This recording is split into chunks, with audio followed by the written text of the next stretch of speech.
नारायण अखिल गुरो भगवन् नमस्ते शिवाय नमः शिवलिंगाय नमः। तन्मे मनः शिवसंकल्पमस्तु सर्वे भवन्तु सुखिनः।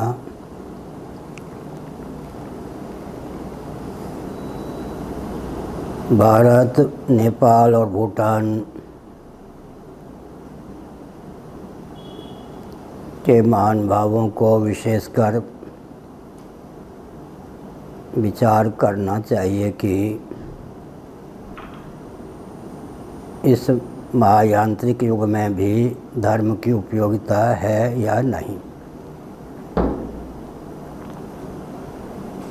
धर्म के प्रति छलबल डंके की चोट से ऐसी अनास्था उत्पन्न की गई है कि जिनके हृदय में धर्म के प्रति किंचित आस्था शेष है वे भी बाहर बोलने लगे हैं हिंदू धर्म नहीं एक विचारधारा है।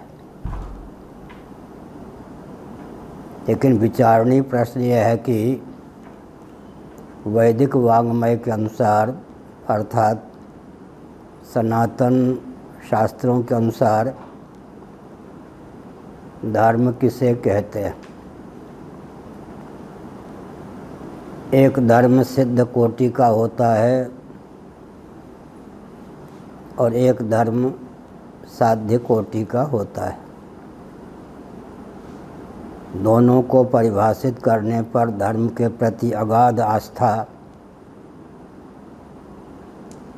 की अभिव्यक्ति सुनिश्चित है।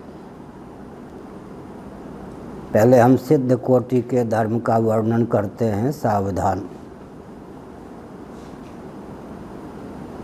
अमरकोश आदि का अनुशीलन करें तो, महाभारत के कर्ण पर्व, शांति पर्व का अध्ययन करें तो, मत्स्य पुराण आदि का अध्ययन करें तो धर्मात् धर्मः या धर्म की निरुक्ति सिद्ध है। धारक तत्व का नाम, उद्धारक तत्व का नाम धर्म है। सिद्ध कोटि के धर्म की यह परिभाषा नास्तिक शिरोमणि भी स्वीकार करने के लिए उत्सुक हो यह स्वाभाविक है। मैं संकेत करता हूँ जो भी पार्थिव प्रपंच है उसका धारक तत्व पृथ्वी है। यह तो दार्शनिक वैज्ञानिक व्यावहारिक धरातल पर सिद्ध तथ्य है। पृथ्वी का धारक जल है, जल का धारक तेज है, तेज का धारक वायु है, वायु का धारक आकाश है, आकाश का धारक अव्यक्त प्रकृति या माया शक्ति है, अव्यक्त प्रकृति या माया शक्ति का धारक परम अधिष्ठान, उसमें सत्ता चित्ता प्रियता का आधान जिसकी उपस्थिति मात्र से, विद्यमानता मात्र से संभव है, वह आत्मा या ब्रह्म या परमात्मा धर्म है। जिसके ऊपर किसी वस्तु या व्यक्ति की सत्ता और उपयोगिता निर्भर करती है उसका नाम धर्म है। सिद्ध कोटि के धर्म को जो हमने वेदादि शास्त्रों के आधार पर परिभाषित किया, इसके प्रति किसकी आस्था नहीं होगी। अब जो साध्य कोटि का धर्म है उस पर विचार करने की आवश्यकता है। यज्ञोदानम तपश्चैव पावनानि मनीषिणाम, भगवद गीता के 18वें अध्याय के अनुशीलन से यह तथ्य सिद्ध है। यज्ञेन दानेन तपसा नाशकेन ब्राह्मणा विविदिशन्ति, बृहदारण्यक उपनिषद के अनुशीलन से यह तथ्य सिद्ध है। यज्ञ दान तप और व्रत इनका नाम अनुष्ठेय कोटि का, साध्य कोटि का धर्म है। अब यज्ञमय जीवन हमारा होना चाहिए, यह तो अत्यंत आवश्यक है। लेकिन धर्म के आलंबन से जीवन में त्याग का लोकोत्तर बल और वेग उत्पन्न होता है। और त्यागात् शान्तिरनन्तरम, भगवद गीता में श्री कृष्ण का यह वचन बहुत ही महत्वपूर्ण है। जब जीवन त्यागमय तपोमय होता है तब शांति का मार्ग प्रशस्त होता है। तो मैंने संकेत किया कि द्रव्य का कोई त्याग नहीं करना चाहेगा विधिवत तो यज्ञ की सिद्धि नहीं होगी, दान की भी सिद्धि नहीं होगी। और द्रव्य को पकड़े रहेगा तो अवश्य वो शोषक सिद्ध होगा। शोषण विमुक्त सामाजिक व्यवस्था तभी होगी जब व्यक्ति अपने अधिकार की सीमा में यज्ञ और दान को महत्व दे। इसी प्रकार से जब तक व्यक्ति अन्न जल इत्यादि का त्याग नहीं करेगा तब तक व्रत का अनुष्ठान नहीं कर सकता है। तो संयम के बिना व्रत की सिद्धि नहीं हो सकती है और तप में भोग का त्याग करना ही पड़ेगा। इसका अर्थ क्या है? यज्ञ, दान, तप और व्रत, इन चारों के द्वारा हमारे जीवन में त्याग का अनुपम बल और वेग प्राप्त होता है। हमारा जीवन सबके हित में प्रयुक्त और विनियुक्त होता है और समग्र अनात्मा प्रपंच में अहंता ममता का त्याग करके आत्मस्वरूप में स्थिति संभव है। इसलिए आत्म साक्षात्कार या मुक्ति के लिए सर्वस्व त्याग की आवश्यकता है। हमने एक संकेत किया कि साध्य कोटि का धर्म भी कितना महत्वपूर्ण है और समाज के लिए, व्यक्ति के उत्कर्ष के लिए कितना आवश्यक है, इस तथ्य को समझने की आवश्यकता है।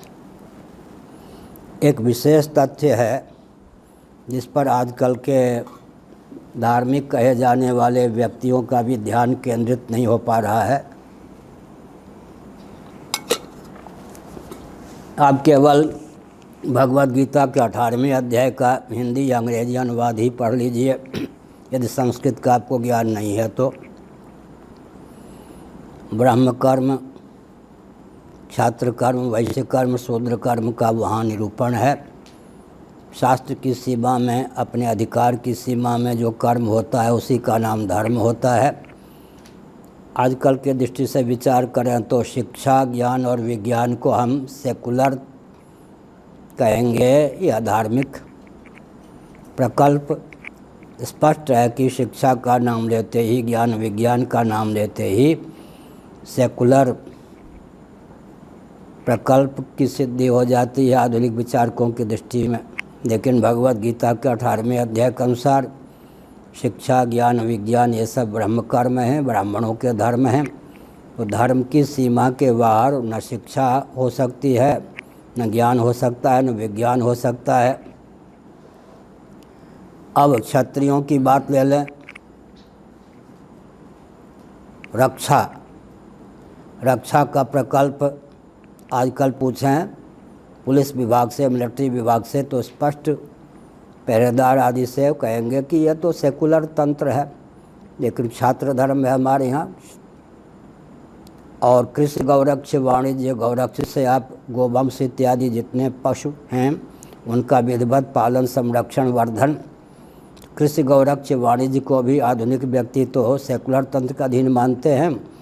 सेवा और स्वच्छता के प्रकल्प तो स्पष्ट ही डंके की चोट से सेकुलर तंत्र के अधीन मानते हैं।